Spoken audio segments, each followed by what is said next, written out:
যে কারণে বেড়েছে চন্দ্রবোড়ার সংখ্যা। সম্প্রতি প্রকাশিত বিভিন্ন সংবাদপত্রের ওপর ভিত্তি করে দাবি করা হয়েছে রাসেলস ভাইপারের সংখ্যা বৃদ্ধি পেয়েছে, ভারত থেকে বন্যার পানিতে আসছে, চারদিকে ছড়িয়ে পড়েছে ইত্যাদি।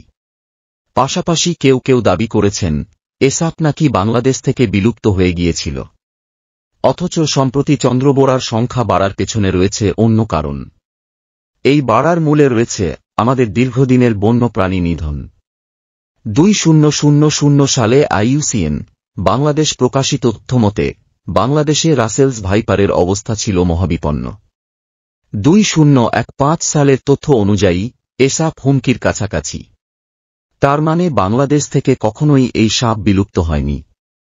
অনেকে ধারণা করে থাকেন খাদ্য এবং আবাসস্থলের সুবিধা এবং প্রকৃতি থেকে শিকারী প্রাণী কমে যাওয়ায় এদের বংশবৃদ্ধি সহজ হয়েছে। এ সাপ সরাসরি বাচ্চা প্রসব করে। রেপটাইলস ডেটাবেজের তথ্য অনুযায়ী রাসেলস ভাইপার শরীরের মধ্যেই ডিম নিষিক্ত করে এবং শরীরের মধ্যেই ডিম থেকে বাচ্চা বের হয়ে পূর্ণাঙ্গ বাচ্চা প্রসব করে। এরা গড়ে 5-0টি বাচ্চা উৎপাদন করে, কিছু কিছু ক্ষেত্রে সংখ্যাটি আরও বেশি। তবে আগে প্রাকৃতিকভাবেই ওদের সংখ্যা নিয়ন্ত্রিত থাকত।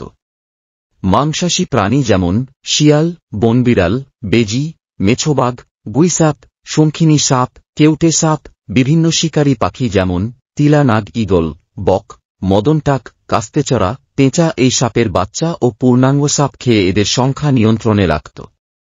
কিন্তু প্রাকৃতিক পরিবেশ ক্রমেই নষ্ট হয়েছে মানুষের হাতে। এর ফলে অনুকূল পরিবেশে বেড়েছে চন্দ্রবোড়ার সংখ্যা।